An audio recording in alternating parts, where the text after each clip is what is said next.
안녕하세요. 오늘의 데일리 뉴스레터에 오신 것을 환영합니다. 1. 한국은 중동의 구세주다. 2. 한국 기술력의 위대함. 3. 결국 한국에 다 뺏겼다. 한번 진실을 알아봅시다. 중동을 중심으로 피바람이 불고 있습니다. 한동안 잠잠했던 이란 핵 문제와 관련 미국과 이스라엘, 사우디까지 나서며 이란에 대한 문제 제기를 했기 때문이네요. 이스라엘은 공공연하게 가만두지 않을 것이라는 제스처를 취했다고 합니다. 자칫 잘못하면 큰 사상자를 입을 수 있는 상황에서 이스라엘이 이란을 상대로 당당하게 나설 수 있는 이유가 최근 이스라엘 언론을 통해 공개되면서 한국이 세상 부각되었다고 하는데요. 바로 한국이 보유한 안티드론 기술과 관련이 있다고 합니다. 대체 한국의 기술이 중동과 무슨 연관이 있는 것일까요? 지금부터 이에 대해 자세하게 설명해 드리겠습니다. 우크라이나 러시아 전쟁이 장기화되는 가운데 중동에서는 또 하나의 전쟁의 불씨가 타오르고 있습니다. 전쟁의 중심에는 이란과 이스라엘이 있는데요. 이란의 핵무기 확보와 관련해 양국의 긴장에 극에 달해 있는 상황. 이런 긴박한 상황 가운데 이스라엘 벤이 간츠 국방부 장관은 비밀리에 한국을 방문했는데요. 한국에게 어떤 제안을 하기 위해서 들렸다고 합니다. 이스라엘에게 가장 필요한 기술을 한국이 들고 있고 이를 얻기 위해 긴급 방문을 한 것이라고 하는데요. 최근 이 소식이 해외 언론을 통해 공개가 되면서 이스라엘이 한국에게 원한 기술이 무엇인지가 화제가 되었습니다. 이스라엘 영자지 예루살렘 포스트가 공개한 이번 방안의 목적은 바로 드론을 잡는 기술, 안티드론과 관련한 무기인 것이 드러났습니다. 현재 무섭게 상승 주가를 기록하고 있는 이란 드론을 막기 위해서 이스라엘 국방부 장관이 한국을 찾은 것이죠.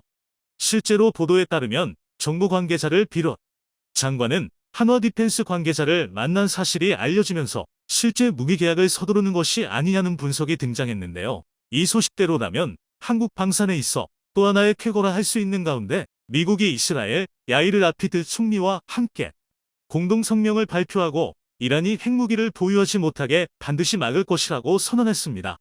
조 바이든 미국 대통령은 외교를 통해서 이 과제를 수행할 것으로 주장했지만 이스라엘 총리는 말로서는 그들을 멈출 수 없다고 말하며 외교가 아닌 실제적인 행동이 필요하다고 주장하면서 두 국가 사이의 이견 차이를 드러냈습니다. 이스라엘은 한다고 결정하면 바로 실행에 옮기는 국가로 모사드를 비롯해 바로 작전 실행에 도입이 가능한 정보기관도 있으며 기술적으로도 이란을 타격할 수 있는 준비가 되어 있는 나라입니다. 어쩌면 선전포고라고도 볼 수 있는 이스라엘 총리의 발언의 배경으로 이스라엘이 수입하기로 한 한국의 안티드론 기술이 있을 수 있다는 예루살렘 포스트의 후속 보도가 이어지면서 이스라엘이 제일 껄끄럽게 생각하는 이란 드론을 한국 기술로 제압할 수 있게 되었다는 자신감이 이 발언의 근거라는 분석이 등장했습니다. 러시아에서도 이란 드론 수입을 결정할 정도로 현재 이란의 드론은 세계 방산 시장에서 가장 뜨거운 무기입니다. 특히 이스라엘이 자랑하는 아이언돔을 뚫을 수 있는 무기로 드론이 각광을 받으며 이스라엘도 전쟁 시 이란 드론을 막을 궁리에 나섰는데요. 군사 강국이라고 할 수 있는 이스라엘이 걱정할 정도로 이란의 드론은 상당한 발전을 거듭해 여러 작전에 동시에 투입이 가능한 실전 드론을 다수 보유한 것으로 알려져 있습니다. 실제로 이란 국영TV는 영상을 통해 모의 이스라엘 핵시설을 초토화하는 모습을 공개했습니다. 이란군이 위대한 마호메트 17 훈련이라고 부르는 작전을 통해 탄도미사일이 모의 이스라엘 핵시설을 날려버리는 모습이 화면에 보인 것이죠. 여기서 특이할 만한 점은 바로 10대의 드론이 투입되었다는 점입니다. 미사일보다 속도가 느린 자폭 드론을 차량의 컨테이너 박스에서 발사. 이 드론은 목표물 상공을 배회하다가 목표물로 돌진에 자폭하는 드론으로 최대 항속거리 2000km에 달하는 성능이라 알려져 있습니다. 이런 자폭 드론은 이스라엘이 자랑하는 방공체계 아이언돔에는 막히지 않고 유유하게 타깃을 공격할 수 있습니다. 크기가 작기 때문에 방공망에서 벗어날 수 있는 것인데요. 만약 자폭이 아니라 고성능 포격을 떨군다고 하면 더 큰 피해를 입힐 수 있습니다. 그리고 이란이 공개하지 않은 드론 중 상당수는 원격에서 조종이 가능해 심대한 타격을 입힐 수 있는 무장을 갖춘 것으로 분석되었죠. 이란의 위협으로부터 완전히 안전해지기 위해서는 안티드론 기술의 선진국인 한국의 도움이 필수라 할 수 있습니다. 사실 한국은 놀랍게도 안티드론 기술에 있어 독자적인 기술을 확보한 몇 안 되는 국가입니다. 한국도 북한이라는 적이 있기 때문에 드론의 위협에서 안전하지 않기 때문이죠. 안티 드론이란 드론을 제압할 수 있는 기술을 가리키는 단어로 현재 전쟁에서 활발한 활약을 하고 있는 드론의 비약적인 기능 향상에 맞춰 이를 대비해야 한다는 인식하에 등장한 기술이라 알 수 있습니다. 한국 역시 드론 위협에 노출되어 있는 국가라 이 기술 확보에 열을 올렸죠. 북한이 이란 핵 개발에 도움을 줬다는 것은 공공연한 사실이나 다름없는 일. 반대로 이란이 북한에게 드론 기술을 제공하는 것도 충분히 가능한 일로 한국이 안티 드론 기술에 집착할 수밖에 없는 상황입니다. 이란의 드론을 북한이 변형해 한국을 공격할 수도 있기 때문입니다. 군이 가지고 있는 안티 드론 기술 중 레이더 영동 안티 드론 통합 솔루션은 순수 국내 기술로 개발한 드론 대응 체계로 방위사업청이 국내 사업체를 통해 확보한 기술입니다. 이 기술은 초소형 드론을 탐지, 식별, 전파 교란 단계를 거쳐 작동 불능 상태를 만드는 기술로 정체 미상의 드론이 중요 시설에 침투해 정보를 빼는 것을 막는 기술입니다. 0.01제곱미터 크기의 초소형 드론을 8km 밖에서 감지, 먼저 시설에 접근하기 전에 드론을 무력화하는 기술로 해외에서는 7km 정도밖에 감지를 못하지만 한국 기술은 그보다 더 먼 거리를 탐지할 수 있습니다. 핵심 장비인 능동 위상 배열이사 레이더는 대구 경북과학기술원 소속 창업기업이 독자적으로 개발한 장비로 초소형 드론 탐지 레이더 분야에서 탁월한 기술력을 보유하고 있습니다. 조금 더 큰 규모의 군사 드론을 제압하는 기술도 한국은 보유하고 있는데요. 한화에서 소유한 단거리망 공체계 쇼라드, 비호복합이 바로 그것입니다. 국내에서 최초로 개발에 성공한 이 비호복합은 한화 디펜스와 LH넥스원이 함께 공동 개발에 성공했죠. 30mm 자주대공포 비호에 진해 공유도 무기 신공을 결합한 이 무기는 교전 능력을 강화한 무기체계로 저고도로 침투하는 로적의 항공기를 대상으로 탁월한 격추 능력을 보여주는 무기입니다. 북한 언다시 침투기나 무인기 등 저고도로 침투하는 기종을 제압하기 위해 독자적으로 연구에 들어간 한국 연구원들이 뜻하지 않게 안티 드론 기술을 개발한 것이라고 볼 수 있는데요. 분사형 드론을 손쉽게 포착해 빠른 시간에 제압이 가능합니다. 비호의 단점으로 지적되었던 짧은 사정거리를 개선하기 위해 유도무기를 좌우각 2발씩 4발을 결합해 다수의 드론이 때로 몰릴 경우에도 이를 제압할 수 있습니다. 유효거리 3km인 쌍열대공포 2대가 달려있어 분당 600발에 해당하는 사격을 통해 하드킬하드 킬이 가능하다는 것 역시 장점이라고 볼 수 있는데요. 특히 첨단 무인기를 상정하고 개발한 덕분에 레이더와 전자광학 장비 이치가 달려있어서 이란산 드론을 효과적으로 빠르게 파악할 수 있다는 특징을 지녔습니다. 신속 교전도 가능하고 파악도 가능하기에 전천 후 안티 드론 특화 장비라는 평가를 받게 되었죠. 그 밖에도 현재 한국에서 개발 중인 레이저 무기도 개발 중인 가운데 이스라엘이 가장 관심을 보인 장비는 바로 이 비호복합인 것으로 추정됩니다. 한화 디펜스를 이스라엘 국방부 장관이 찾은 것은 우연이라 보기 어렵죠. 북한을 상대하기 위해 개발한 안티 드론 기술이 폴란드의 무기 수출에 이어 또 하나의 희소식을 가져다 줄 전망입니다. 심지어 이스라엘 외에도 사우디에서도 한국에게 비호복합 장비를 요청한 적이 있었기 때문이죠. 사실 사우디아라비아도 드론 문제에 있어 골머리를 앓고 있었습니다. 이란의 지원을 받는 민병대인 예멘 후티 반군이 사우디아라비아 국영회사 아람코의 정유시설 2곳을 드론으로 공격하는 일이 2019년 있었기 때문입니다. 그래서 사우디 입장에서도 이스라엘과 마찬가지로 안티드론 기술을 탐을 내며 드론을 효과적으로 막을 방법을 궁리하고 있었습니다. 그런 가운데 사우디가 한국의 안티드론 기술을 우연히 알게 되었죠. 비호복합의 존재를 알게 된 사우디에서는 당장 한국 한화 디펜스 담당자와 자리를 가지며 수입을 논의했었습니다. 한국 무기 수입을 여러 차례 진행한 사우디로서는 비호복합까지 손에 넣어 드론 공격에 완벽한 방어진을 구축하려고 했었습니다. 구체적인 도입 수량과 시기까지 논의가 진행되었지만 결국 가격과 수량에 있어 문제가 있기에 도입은 하지 않았는데요. 그러나 이러한 논의가 한국 방산 업체들과 진행되었다는 것은 방산업계 관계자들 사이에서 공공연한 비밀이었습니다. 그러나 이란과의 본격적인 전쟁을 준비하는 이스라엘이 한국의 안티드론 장비 구입에 대해 논의하는 모습을 보이면서 한 차례 결렬되었던 사우디와의 비호복합 장비 도입 논의도 다시 한번 수면 위로 올라올 전망인데요. 혼란스러운 시기 한국 방산이 높은 주가를 기록하며 많은 이들의 사랑을 받고 있는 가운데 안티 드론 기술까지도 K방산의 효자 품목이 될 수 있을지 귀추가 주목됩니다. 러시아 우크라이나 전쟁이 장기간 이어지면서 세계 각국이 군비 증강에 열을 올리고 있습니다. 그 가운데 K2 전차, K9 자주포, FA-50 공격기 등 한국 무기가 큰 인기를 끌며 폴란드와의 계약을 시작으로 계속해서 여러 국가와의 새로운 무기 계약 소식이 전해지고 있죠. 최근에는 잠수함 도입 경쟁 역시 치열해지면서 뛰어난 조선 기술을 보유한 한국의 잠수함이 주목받고 있다고 하는데요. 호주에서 잠수함 도입을 위한 경쟁이 벌어졌는데 한국과 미국, 프랑스 3파전으로 좁혀지며 우리 기업들이 다시 한번 승리를 쟁취해낼 수 있을지에 귀추가 주목되고 있다고 합니다. 특히나 현재 미국의 잠수함 건조 능력으로는 호주용 잠수함까지 수용할 여력이 안 됨에도 불구하고 바이든 정부에서 호주 잠수함 초기분을 본인들이 건조하겠다고 나서 비판을 받고 있다고 하는데요. 기술 지원을 받아 건조한 배수량 3,000톤의 콜린스급 잠수함 6척을 보유하고 있습니다. 6척의 잠수함은 1990년대 말부터 2000년대 초에 걸쳐 추역해왔기에 2030년대 초에 수명이 끝날 예정인데요. 이에 호주는 2014년부터 콜린스급 잠수함을 대체할 제레시 잠수함 12척을 도입하기 위해 경쟁을 벌여왔습니다.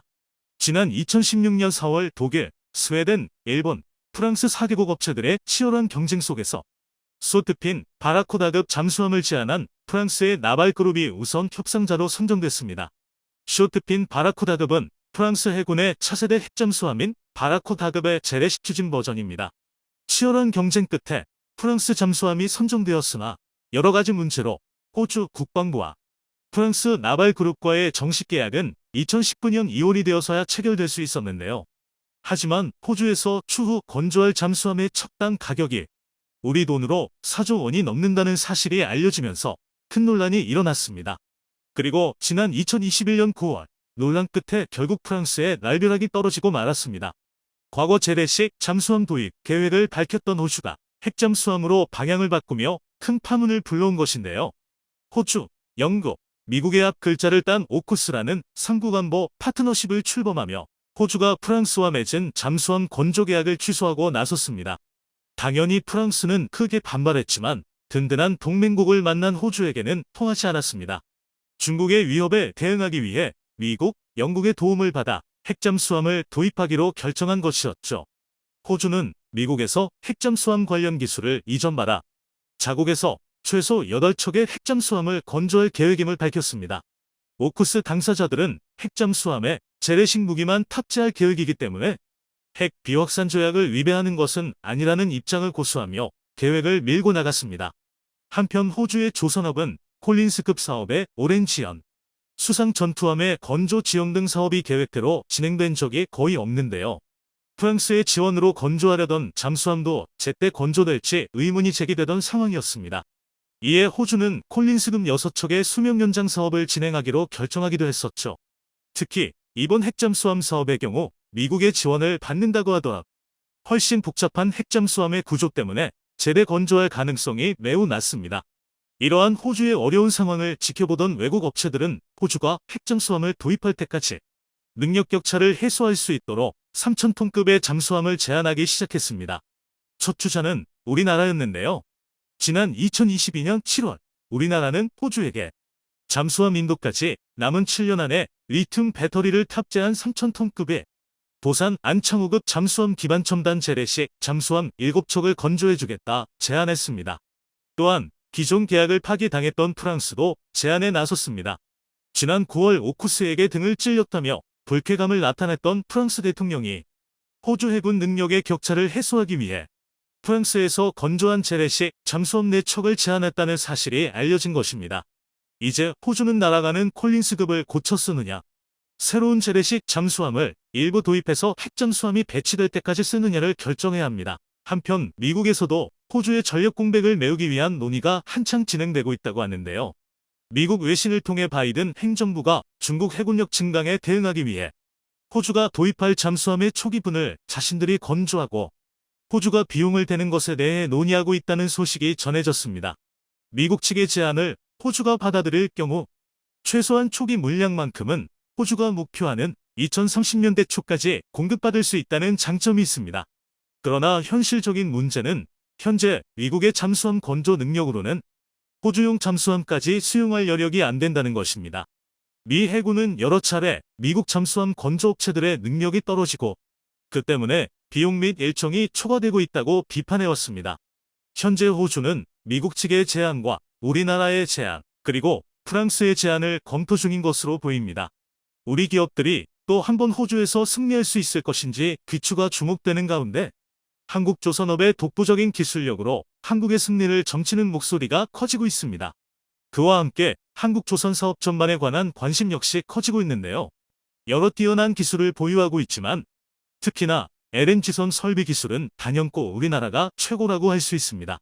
다른 나라의 설계 도면을 그대로 보여줘도 못 따라올 정도라고 하죠. 현대 사무중공업의 한 관계자는 LNG 운반선 핵심은 화물창입니다. 설계 원천 기술은 프랑스 GTT 게스트런포트 테크니가스가 갖고 있지만 설비 기술은 단연 우리나라가 최고입니다. 같은 설계 도면을 보고 시공해도 한국을 따라올 수 없는 겁니다. 국내 상사만이 경쟁한다는 평가가 나온 것도 바로 이 시공 기술 덕분입니다. 라고 밝혔습니다. 단순 수주량 경쟁에서 벗어나 고부가 가치 선박 중심의 선별 수주 영업을 가능하게 한 주역도 바로 LNG 운반선이네요. 그로 인해 불과 2년 전만 하더라 일감 절벽을 우려하던 조선업계가 다시 바쁘게 뛰고 있습니다. 지난달 국내 한 언론에서 현대중공업 울산조선소와 더불어 한국조선해양이 수주한 LNG 운반선을 건조하는 핵심 기지인 영암조선소를 찾았습니다. 앞서 주문된 선박들이 진수된 뒤 그 빈자리를 최근 집중적으로 수주한 LNG 운반선들이 속속 채우고 있었는데요. 매체는 영암조선소가 2026년 일감까지 이미 확보를 마무리한 상태라고 전했습니다. 기자는 현재 건조되고 있는 LNG 운반선에 올라 선박의 내부 모습에 대해서도 보도했는데요. 그리스의 알파가스사가 주문한 세 척의 LNG 운반선 가운데 첫 번째로 건조되는 선박에 올라 그 소식을 전했습니다. 해당 선박은 내년 4월 진수돼 선두사에 인도될 예정으로 주요 화물창 건조 작업이 마무리된 상태로 초저온 액체 저장을 위한 피막을 설치하는 멤브레인 작업이 이뤄지고 있다고 합니다. 기자는 선박에 오르는 과정을 세세하게 전했는데요.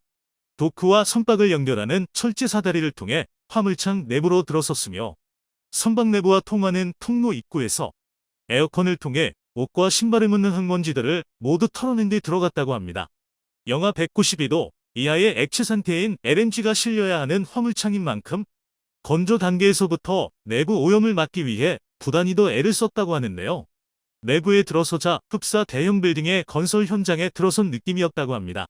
바닥만 1200로 약 360평에 달하며 높이는 아파트 10층 수준인 약 30m라고 하니 그 표현이 이해됩니다. 이곳 화물창에만 5만여 톤의 LNG를 실을 수 있다고 하는데요. 이 선박은 이러한 규모의 화물창 3기를 탑재할 것이며 폭이 좁은 선수엔 소형 화물창을 배치할 예정이라고 합니다. 이렇게 총 4개의 화물창을 탑재하는 선박의 LNG 운반량은 무려 17만 4천 톤에 달합니다. 현장을 안내한 현대사무중공업 책임자는 극저온 상태에서 액화 보관된 LNG가 끊임없이 기체 상태로 되돌아가려는 성질을 지니고 있어 이를 제어하는 기술이 핵심이라고 소개했습니다. 영하 196도 이하를 버릴 수 있는 초고성능 푸판으로 만든 스테인리스 주름판으로 가장 바깥을 감싸고 방열 우레탄 폼으로 한 번 더 감쌉니다. 바로 이 감싸는 작업의 경쟁국은 쫓아올 수 없는 한국만의 강점이 숨어 있다고 하는데요. 안정적인 LNG 수송을 위해 필수적인 화물창을 GTT의 설계대로 제작한다고 해도 시공 능력에서 경쟁국과 차이를 보이게 된다고 합니다. 또한 해당 책임자는 현대사무중공업의 핵심은 용접 기술에 있다고 설명했습니다. 현대사무중공업은 얇지도 두껍지도 않게 화물창 전체 이음매가 동일한 강도를 지닐 수 있게 자동화 설비를 구축한다고 하는데요. 과거에는 용접 작업 전체를 사람의 손으로 해야 했습니다. 그 때문에 고숙련된 작업자가 투입되더라도 상당한 시간이 소요될 수밖에 없었는데요. 현재는 자동화되어 자동화 용접 설비가 화물창 벽면을 따라 이동해가며 용접을 반복했습니다. 이렇게 고성능 용접을 전문으로 하는 로봇이 작업을 맡은 뒤로는 선박 건조 기간도 짧아지게 됐다고 합니다. 또한 책임자는 본임이 잘 돼야 자연적으로 기화하는 LNG 양을 줄일 수 있고 안정적으로 수송도 할 수 있다며 본행 작업은 화물의 안정적인 수송뿐 아니라 선박 본체가 극저온에 노출돼 파괴되는 것을 방지하는 데도 결정적인 역할을 한다고 강조했습니다. 현재 현대중공업그룹을 비롯한 국내 조선업계는 한 척당 100억 원 상당의 로열티를 줄이기 위해 국책사업으로 한국형 LNG 화물창 개발에 도전장을 낸 상태입니다.